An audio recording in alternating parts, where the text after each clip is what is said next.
Here is truly a miracle in the desert. A whole new outlet for the crowded millions in big cities.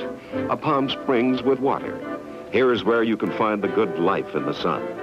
Today, the Salton Riviera, beside the blue Salton Sea, is the place for you to take charge of your future. At the Salton Riviera, there is never a let-up in progress. This unusual city has a date with destiny. Here you can get away from the crowds, the hustle and bustle of the big city. A planned community without the hodgepodge of big city growth. With an average smog-free temperature of 70 degrees, you can enjoy your life more fully, both mentally and physically, at the Salton Riviera.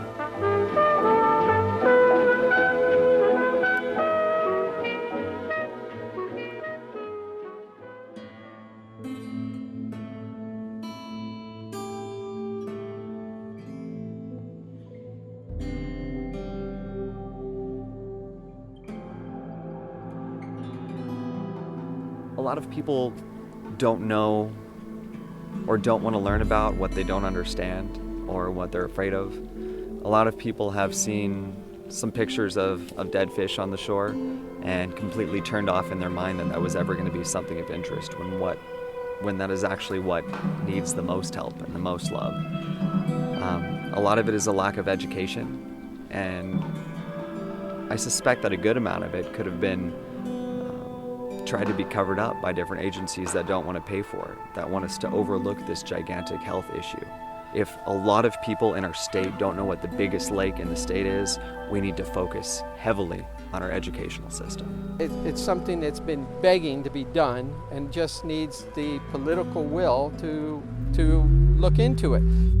Perhaps you've heard about the complaints in Southern California. Skepticism and impatience are growing in the Imperial Valley. Time is now for action. Another year from now may be too late. I think it's time for a bipartisan Congress to prove that we'll finally get serious here and clean up the Salton Sea. Salton Sea is a place unlike anywhere most people have ever seen. It's a ocean-like lake in the middle of the desert, so you wouldn't necessarily expect it to be here. But when you come down and see it, it's huge. It's 13 by 33 miles. It's beautiful. Different times of day and night. There's every kind of color you can imagine in the sky, and it's absolutely breathtaking. It supports over 425 bird species. That's more than anywhere else in North America, except for maybe the Everglades, but it's immensely important for birds all over the world, from Asia to South America. They stop here, and they need this place. But it's getting very close to a kill point. Most biologists who have studied this figure that when the sea gets to be 6% salt, most of the fish in the sea will die. We're now at 5.5%. When I started working here 10 years ago, we were at 4.5%. So it's rising, and it's getting really close to a critical point when the millions of fish that the Salton Sea now supports will not be able to make it. There is less water going into the Salton Sea these days, and so it is shrinking. There is not going to be new water. As one of the largest remaining wetlands in California, and very important to bird life, we absolutely have a responsibility to maintain those values. One of the driving forces in this whole discussion is what's called the Quantification Settlement Agreement. Decades ago, the amount of water in the Colorado River was divided between all the states adjacent to it. It became quite apparent that the numbers used in that early distribution were too large, and this whole formula had to be revisited. So in about 2002, there was a Quantification Settlement Agreement quantifying the amount of water in the river, settling where it's going to go, and everybody agreed to it. One of the impacts of that was that less water could be used for agriculture in certain areas, and that agricultural runoff, particularly from the Imperial Valley, was what was keeping the Salton Sea at the level it had been at for some time. The Quantification Settlement Agreement had a 15-year time frame. That's coming to an end in 2017. The final allocations then become effective. And it's at that point that less water will begin to flow into the Salton Sea. At current trends and with current agreements, if the Salton Sea doesn't find a new water source soon, About a third to half of the water going into it now would be transferred to other parts of the state quickly. And what would happen is the shoreline would recede quickly, and what that does is it really concentrates the salts, it concentrates the nutrients from fertilizers and from farming, and it makes it an area that will no longer be able to support a lot of environmental life. The fish would go in a few years. Most of the bird species wouldn't be able to make it here. We'd lose the beautiful wildlife refuges, we'd lose the state parks, and we would create some absolutely mammoth dust storms. We've seen this happen in a couple different areas of the world.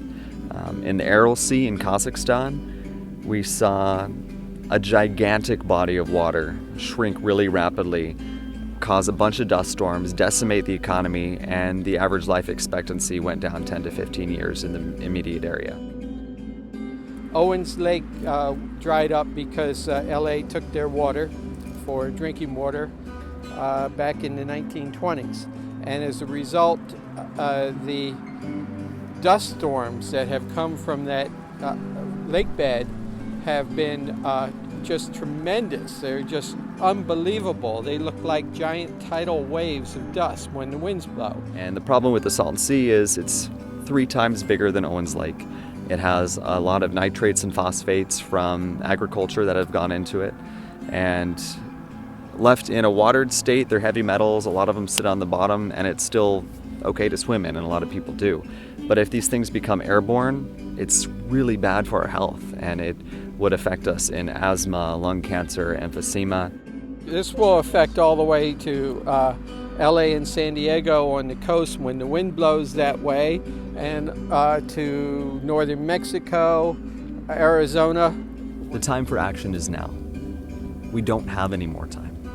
The air quality in eastern Riverside County and Imperial County are some of the worst in the state because of all the dust that blows up in the air. People who live in Coachella and Imperial do not have the means or resources to leave those places and find other work or other housing necessarily. And so many times they're stuck with the environment that they have. And if that environment happens to be really dusty and poor for their health, then that's the lot that they're stuck with. There's so many people like getting asthma, like actually dying of like these severe respiratory illnesses because of the Salton Sea and because like the pollution here, the air quality.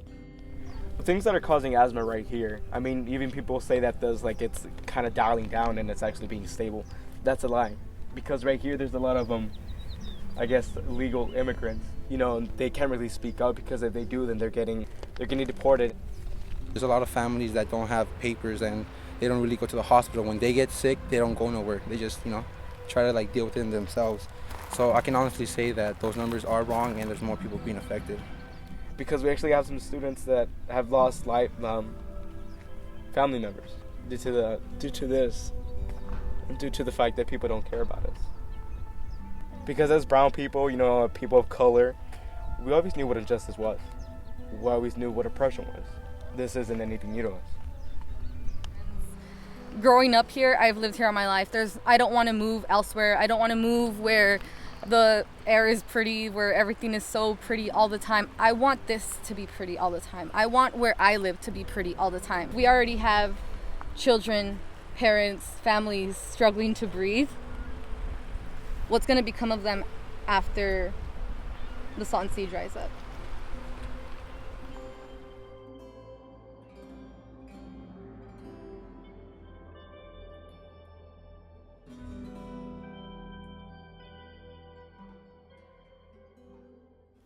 One of the main aspects that we're focusing on is getting people to understand that there are viable solutions to fix this place. There are solutions that can pay for themselves to be fixed, and a lot of that revolves around clean power generation. So we do have the geothermal resource that can clean up the water and power that. We also have an option to provide hydropower. Inline hydro systems can be installed in a pipeline, for example, that create power. And so if you were to pipe water from the ocean downhill 230 feet, because we're below sea level here, you can actually create power in that piping process. We need to stop arguing about whose particular solution is going to make it, because we need to choose a lot of them. So people need to start putting these bids in to the state right away. They need to put these bids in to the counties. They need to put these bids into the Salton Sea Authority and be a lot louder about it. What we have seen here is a lot of apathy. We've seen a lot of people not believing that this can be done, but it's a challenge. And this is a challenge that we can become an example for the rest of the world in a way to provide for our future in a clean, sustainable way. And this is up to us. This is up to all of us to save our sea.